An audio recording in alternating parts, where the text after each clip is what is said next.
Aujourd'hui, un élève de lycée professionnel, c'est quelqu'un qui a une chance réelle, vraie, de poursuivre des études belles, utiles, et pour cela, je les félicite.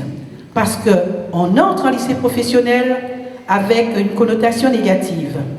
Mais les gens ne nous voient pas avancer. Et on en sort avec le plus souvent un métier sûr. Félicitations à toi, Florian. On te souhaite un bon vent de réussite.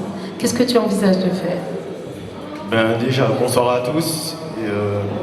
Le bac s'est plutôt bien passé et j'envisage de continuer dans une prépa scientifique à Membridge.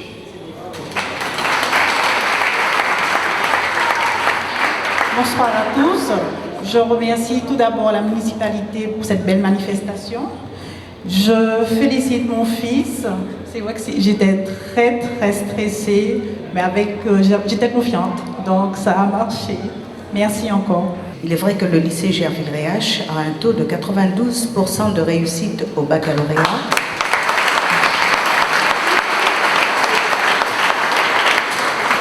Alors, ce n'est pas forcément le meilleur taux de la Guadeloupe, mais c'est un excellent taux. Et en ce qui concerne les BTS, les sections de techniciens supérieurs, 82%.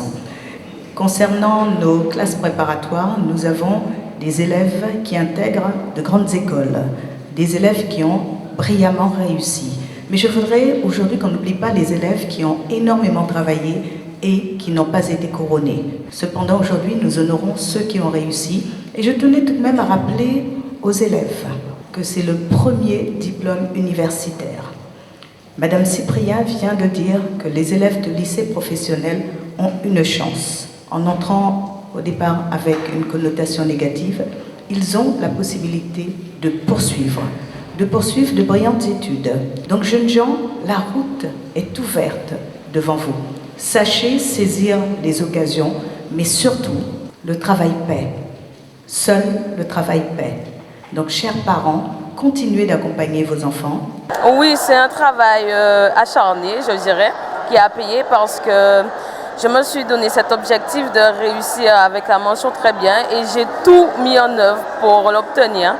Donc, c'est un travail acharné, je le répète, et je suis satisfaite. J'ai toujours travaillé pendant l'année, pendant toute ma scolarité, j'ai travaillé, mais les semaines qui ont précédé le bac, je ne sortais pas, je ne faisais rien, je ne faisais que réviser parce qu'on ne peut pas réussir sans se donner les moyens et il ne faut pas perdre de vue son objectif. On va profiter des vacances pour mieux recommencer parce que l'année prochaine, ce sera très difficile, j'en suis consciente, donc il faudra bien profiter de ces vacances. Surtout pas abandonner et de ne pas se dire que ça peut venir comme ça parce que ça ne vient pas comme ça, il faut se mettre au travail, il faut vraiment travailler. Et de surtout pas dériver, je veux dire. Il faut garder en tête son objectif. Je reste ici à l'université de Fouillol pour entamer des études de médecine. Je sais qu'il faut partir à la 3e année de médecine, continuer en métropole, mais j'ai l'intention de retourner pour mon pays parce qu'il faut faire le pays avancer, selon moi. Et ce n'est pas en aidant les autres qu'on pourra faire notre propre pays avancer. Donc j'ai l'intention de revenir. Le meilleur doit être récompensé, il faut créer l'émulation. Ensuite, j'aime à dire, je n'ai pas de souci à vous donner des étudiants. Mon téléphone, Madame Morgan disait, oui, m'appeler. M'appeler vraiment, ça ne va pas. Et si vous avez travaillé, hein? Si vous avez travaillé, si vous êtes dans les métros et que ça n'a pas marché, vous oubliez mon téléphone. Mais si vous avez bossé, il y a des difficultés, mon téléphone, vous l'avez. Vous m'appelez ou bien vous me faites un texto comme quoi il y a un souci, un vrai souci.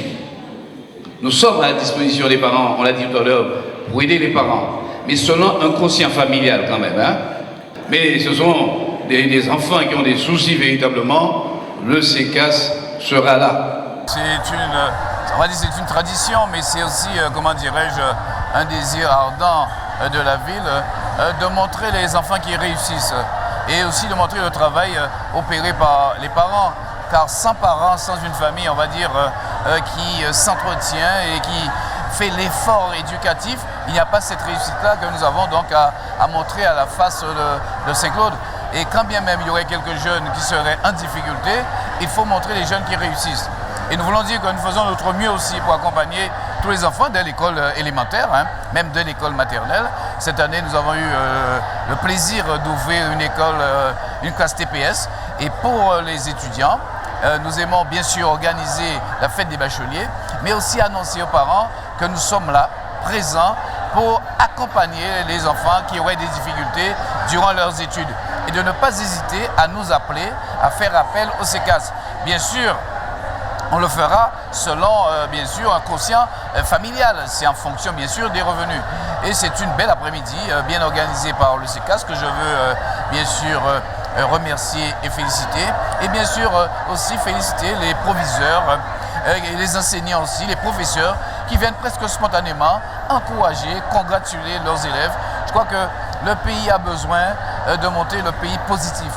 Il faut prendre le temps, et je remercie la presse d'être là, prendre le temps de montrer ce qui marche et prendre le temps aussi de montrer aussi les mesures qui sont mises en place pour ceux qui ne marchent pas. Donc mes vives félicitations à l'ensemble des bacheliers. Et vous avez vu quand même la profusion de bacs, on va dire, mathématiques, scientifiques. C'est signe quand même que la Guadeloupe est une terre d'avenir.